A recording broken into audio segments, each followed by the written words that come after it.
Hey, how you doing? This is Steve Sims, and welcome to another episode of The Art of Making Things Happen. And I've got Candace Nelson, and I've got to admit, what a ball of energy. Fantastic woman. Have you heard of her? Maybe not. Have you heard of Sprinkles Cupcakes? Well, can you imagine if someone could take the ye-old kiddie cupcake and turn it into an aspirational gift?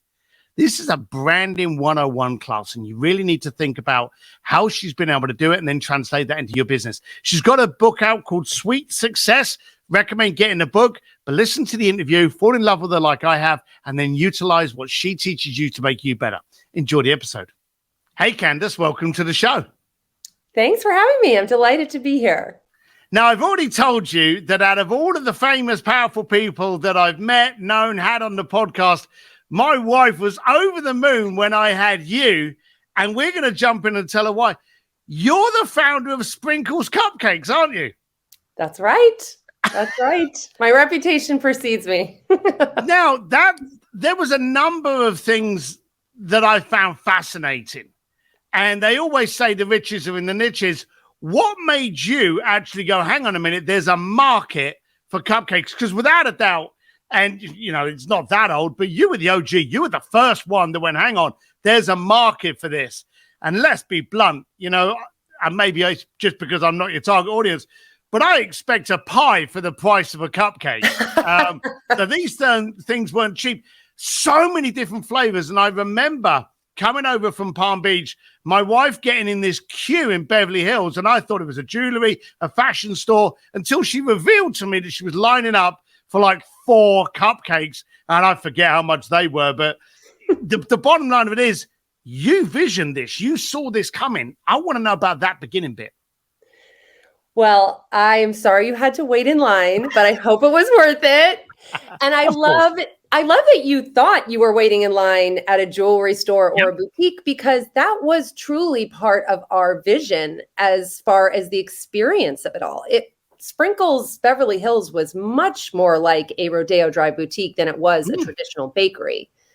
So I actually started my career in finance and then worked at a technology company, but took a really big left turn into pastry school after 9/11. I just decided I wanted to do something that I loved, that lit me up, and that injected a little bit more meaning into the world than crunching numbers.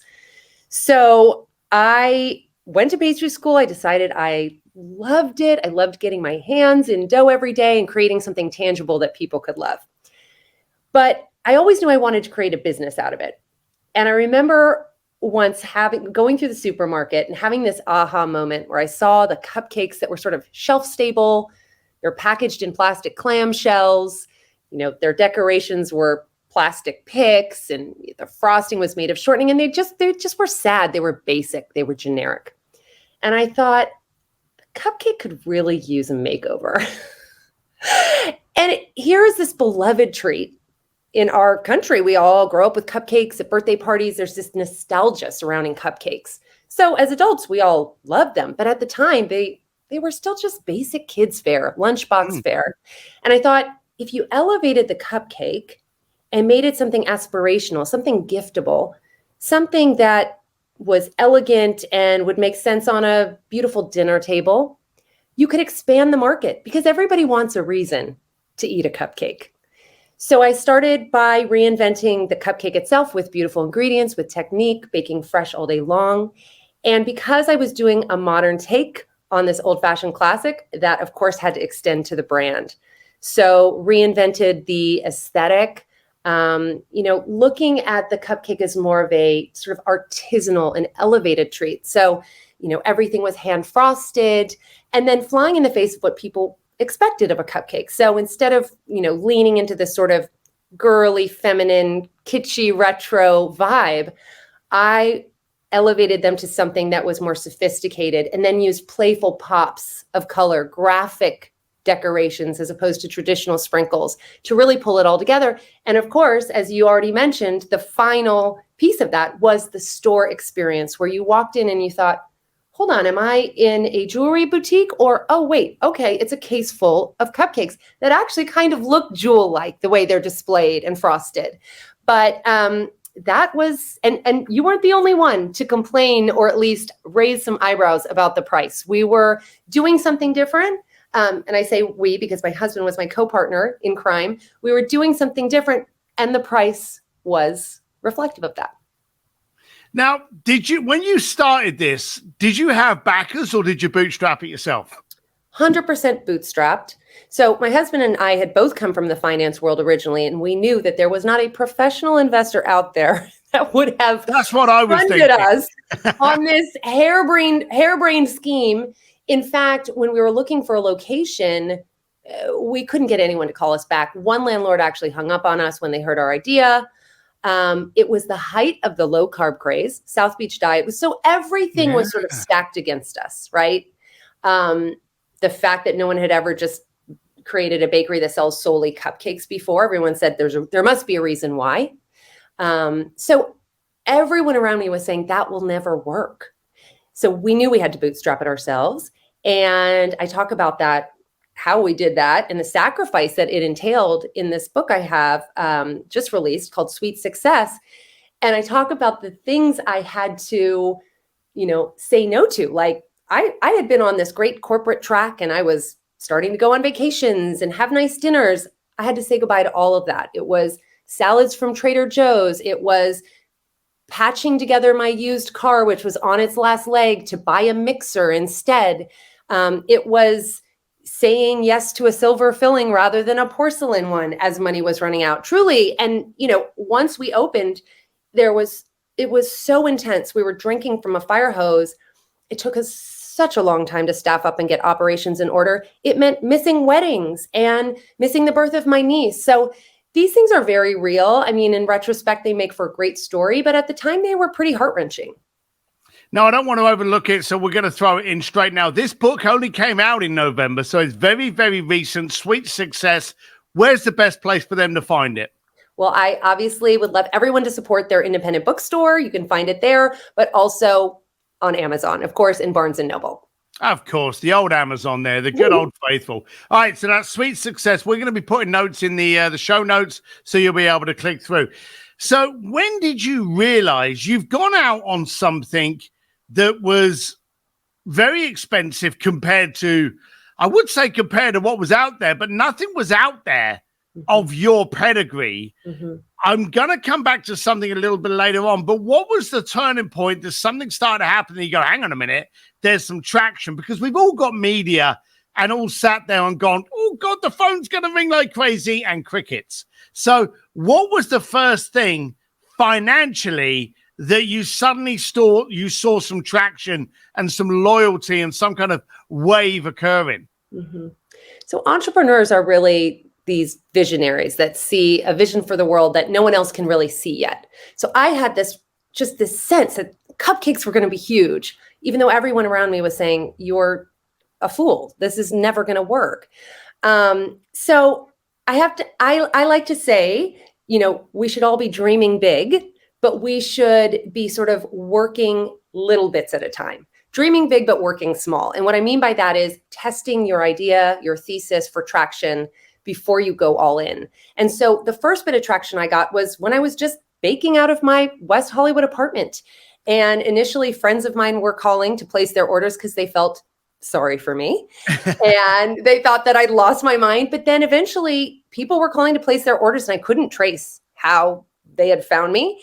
And then one day it was Tyra Banks's producer for her show. She was calling to get cupcakes for Tyra Banks's 30th birthday. And I thought, I am working out of my West Hollywood kitchen, making these little cupcakes, passing out business cards wherever I go.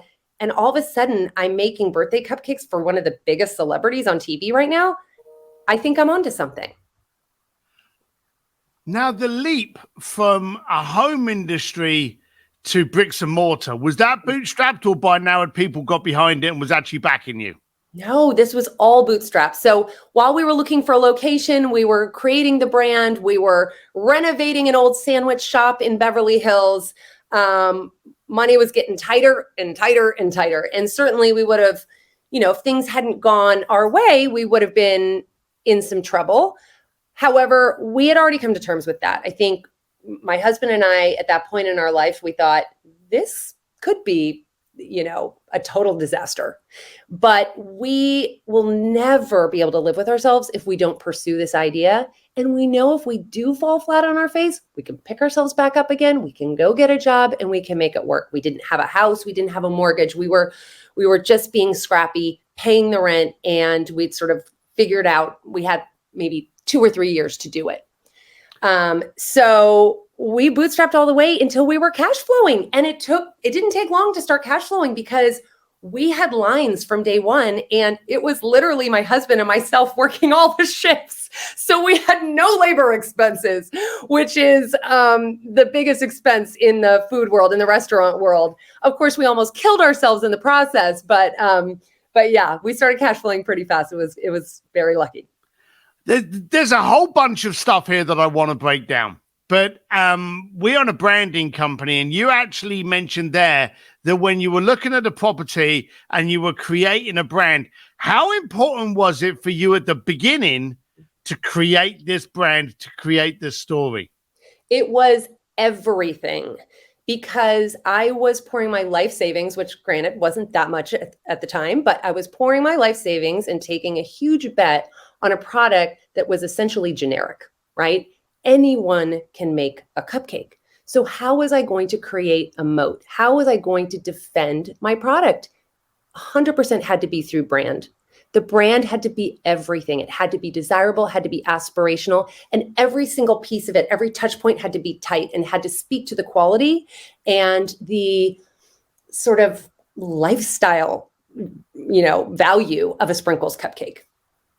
Yeah, and we said about this earlier that I literally asked my wife, were we outside a jewelry store until we got in there? But it literally, the boxing that you took home was equivalent to Tiffany boxing. So you were literally carrying that. But one of the things that I now want to scrap into is that you said that you realized that you had an easy competition to an uneducated market. It's a cupcake. That's the uneducated, brushstroke blanket there. You had to identify it, protect your brand, protect what you were selling by making it aspirational. And you said earlier, which was the second thing I wanted to jump into, for you to be successful, you had to make sure that this was aspirational and giftable. How did you work on those two pieces? Now, the aspirational, the packaging, the exposure, the location being in Beverly Hills, all of those kind of things. Yes, I could see that. But how did you focus on the giftable range? One of the things that I had noticed, I was a recent transplant to Los Angeles. My husband and I moved from San Francisco to LA for this idea to open the store. And so I was experiencing LA with new eyes. And one of the things I noticed as an outsider was the gifting culture in Los Angeles, in particular in the entertainment industry. I had plenty of friends in the entertainment industry, and they were always sending gifts back and forth to each other.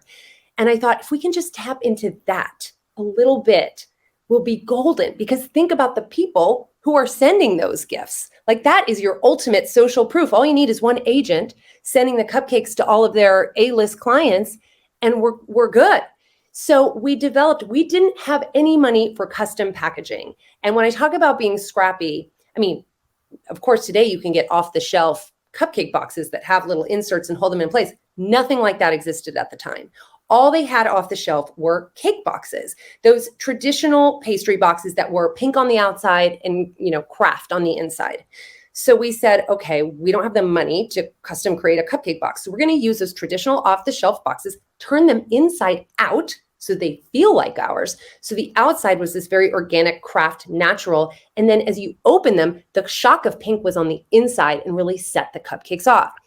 So we took something off the shelf and just literally turned it inside out and made it our own. But as soon as we could do it, we created a custom gift box. We upcharged for it too, which a lot of people were not happy about. It was long and looked reminiscent of a box you would get a dozen long-stemmed roses in. So we're already saying to people, what does this remind you of? A beautiful gift, a very upscale, high-end gift, a dozen long-stemmed roses. And we put our cupcakes in 2 by 2 and, sealed it with a beautiful sticker that was very high quality, a punch of color. And it just was so chic. So you were looking at bringing the retro triggers back.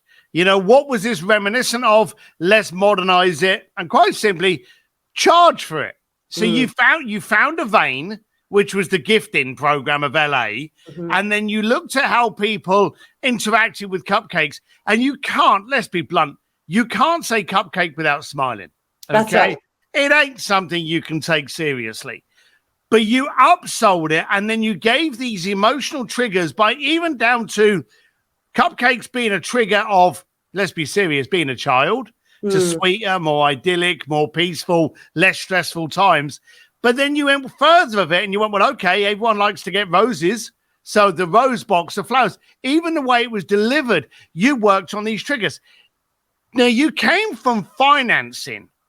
How did you recognize all these brand identifiers that would work well for you? Were there any flops that you actually did? With respect to the brand? The brand, the cakes, was there anything that you kind of looked at? Because you bootstrapped it. Let me reframe it so you don't think I'm trying to catch you out. You bootstrapped your business. It was your business. You and your husband were not only running the business, owning the business, you were both on the business and in the business. What were one of those things that you went, oh, this will work, but didn't? Well, I will say this. I think we had a lot of time to devote to our branding just because it took us forever to find a location. It was hard to find a location because the real estate market was really tight and nobody wanted to lease to us.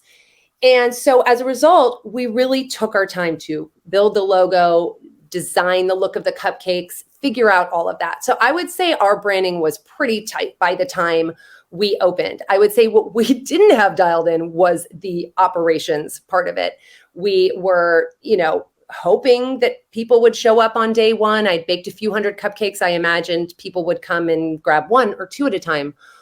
Oh no. Once everybody had, battled LA traffic, found parking in Beverly Hills and, waited in line, that was an investment. They weren't going to buy one or two. They were going to buy 2 or 3 dozen. So within 2 hours, I was looking at a totally bare cupcake case and an angry mob out the door. So my dream had converted into a serious problem. People were inside giving us angry glares, asking when the next cupcakes were going to be coming out. I remember one woman came in and just started yelling at us because people in Beverly Hills are not used to being told they can't have what they want or what they came for. And frankly, I was in the business of delighting and surprising and bringing joy to people's lives. That's all I ever wanted was to make people happy with these cupcakes. And all of a sudden they all were so angry with me. That's actually a good point because and strangely enough, I've heard that many times. A good friend of mine had a very, very successful business. He did a great offer on this business and he sold out and started getting hatred because they couldn't complete on all the orders because it oversold. It actually put that level of business out. So how did you actually respond to this seething mob? And you're right, there is nothing bitchier than a Beverly Hills mum that's at a park and can't get her cakes. So how did you handle that? And no shade because I've been that woman too. I mean, it's no joke battling LA traffic and trying to find parking. It may have been my wife doing the yelling from actually having to drive from Laurel Canyon and not being able to get her cupcakes. Listen, sorry, Claire, all I could do was nod along. I mean, there was one woman came in and yelled at us that we were incompetent. And I was like, you're absolutely right. We are. I am so sorry. And I think I would never, advise anyone to sort of not have the product that you're marketing that you should have. But it was interesting. People gave us a second chance. Typically they don't. This world is pretty, ruthless in business. People have a lot of. And LA is not good. LA is not good for that. You get a bad review, you're done. Right. So, but here's what I'll say. I really feel like that personal mission of mine, that personal connection. I was in the store. I was standing there saying, I'm so sorry. People saw me working hard, sweating it out, truly, genuinely doing the best I could. And because of that, I think they gave me another chance. And people loved our story. They loved, the idea that we'd given up on the world of finance to bake cupcakes. And we stood behind that counter every day and shared our story and just sort of, humanized the brand. And I think that went a long way. What was the most expensive cupcake you did? Oh, well, the dark chocolate, because we use really expensive chocolate, but we wanted everything to be really simple. We love an edited menu. We wanted everything to be the same price. So there were some cupcakes that we took a hit on and others that we made more on. Was there any flavors you ever produced that just did not take off? Well, we had a cupcake. We thought we were so clever because we wanted to come out with a breakfast type of cupcake, something that someone would eat as a muffin for, in the morning, and kind of increase our sales for, business meetings at offices back in the day. So we came out with this buttermilk muffin, essentially cupcake, brushed with butter, sprinkled with cinnamon sugar, kind of like a cinnamon toast cupcake. And we called it the breakfast cupcake. It was delicious. It didn't take off. Nobody wanted it. And I was so confused. I'm like, this cupcake is so amazing. What's wrong?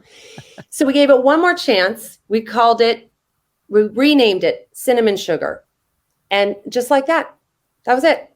That's all. People had no idea what a breakfast cupcake was. So it was the confusion versus the identifier. Exactly. And as soon as we got that name changed, I don't know, but it's funny. There's so much psychology in a name and in marketing. It's just endlessly fascinating to me. It's brilliant. Now, the book, Sweet Success, how much are we going to hear in there about your story, your memoir versus actually tactics that an entrepreneur can use? It's really both. I wanted to share my story of bootstrapping, scaling, and selling sprinkles as a first-time founder, because I think that's the most relatable story for the audience I'm trying to reach. But there's also just really actionable tools. There are questions at the end of each chapter. There is basically a workbook on how to build a brand from scratch. So I really wanted to offer people who want to go into business the actual tools to help get them there. I am in my everyday life mentoring and investing in, mostly female-founded businesses and underrepresented businesses. And there's only so many hours in the day, so there's only so much I can do. I just wanted a larger platform to be able to offer the tools and advice, both mindset and, roadmap for those who want to build the business of their dreams too. Was the goal from an early stage to actually sell out sprinkles? I came from the world of investment banking, and in that world, it is very much you found your company, you scale it, and you sell it. And that's the metric of success, is a successful exit. So I definitely came from that mentality. Okay. I loved my business, but I think at the end of the day, what happened was we scaled it to a national brand. Operating, a food business across the country is no joke. It's very hard work. It's a lot to manage.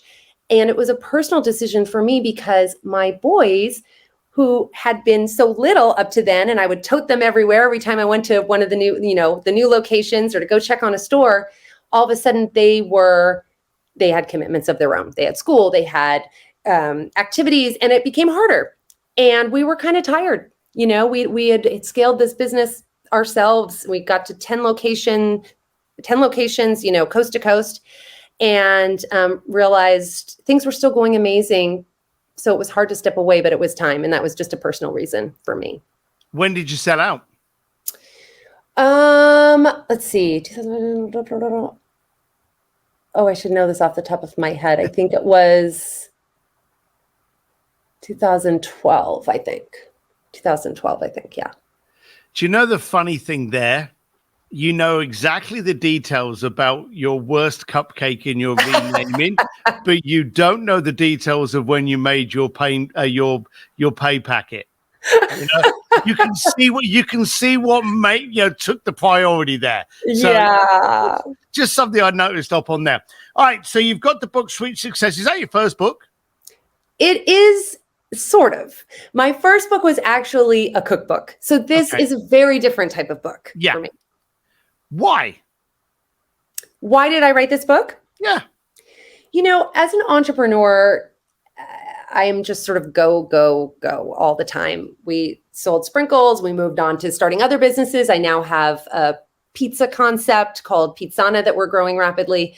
But the pandemic hit and I was in the restaurant business, and that gave me a little bit of time to reflect on the journey I had had and to be able to write and just kind of write down the lessons I had learned in order to pave the way for the next generation.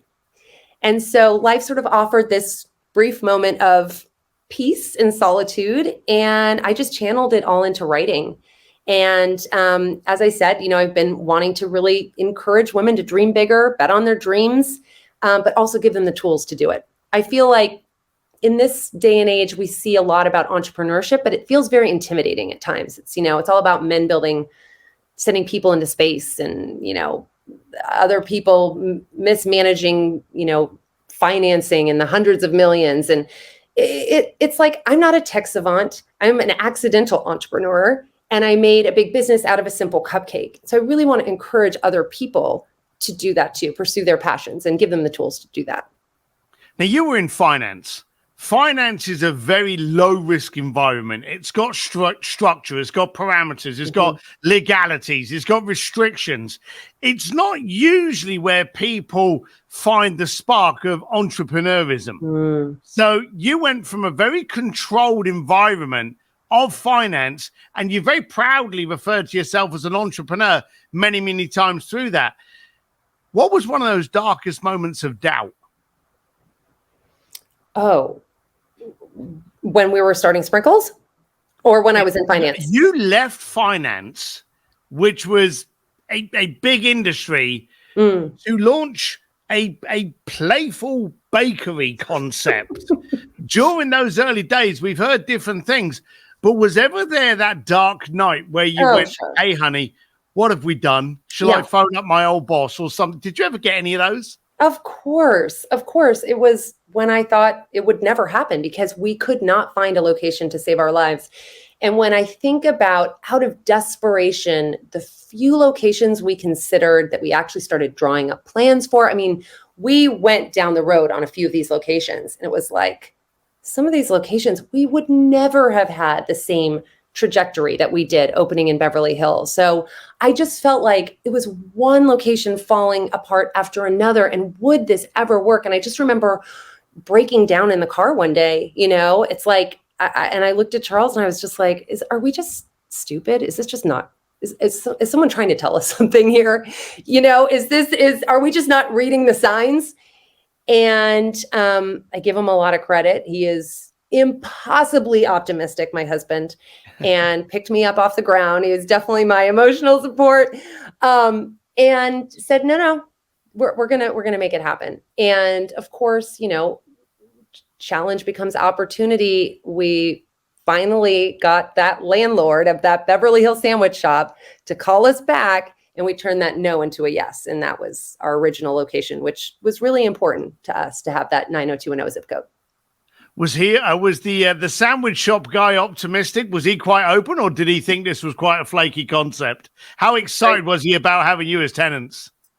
He was like, okay, have fun on your cupcake journey. And then sure enough, as soon as we took off, we were his favorites.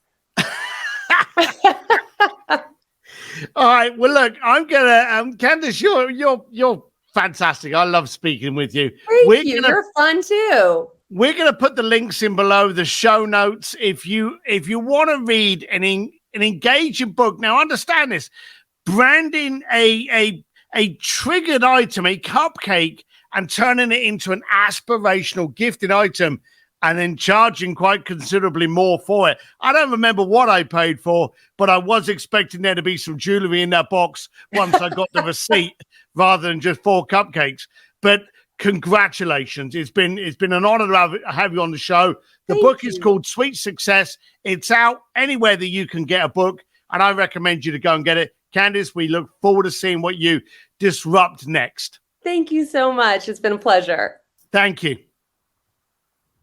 Hey, I hope you liked that episode of the Art of Making Things Happen podcast. And remember, these are done for you. If you like them, subscribe, share them around. But if you don't like them, send me an email to ask@stevedsims.com and you can tell me what I need to do to make this the most dynamic podcast you listen to. Anyway, make sure whatever you learned from the last podcast, you actually do something with. Without action, it's just a bunch of people blowing air. Have a good time. Until next time. Bye.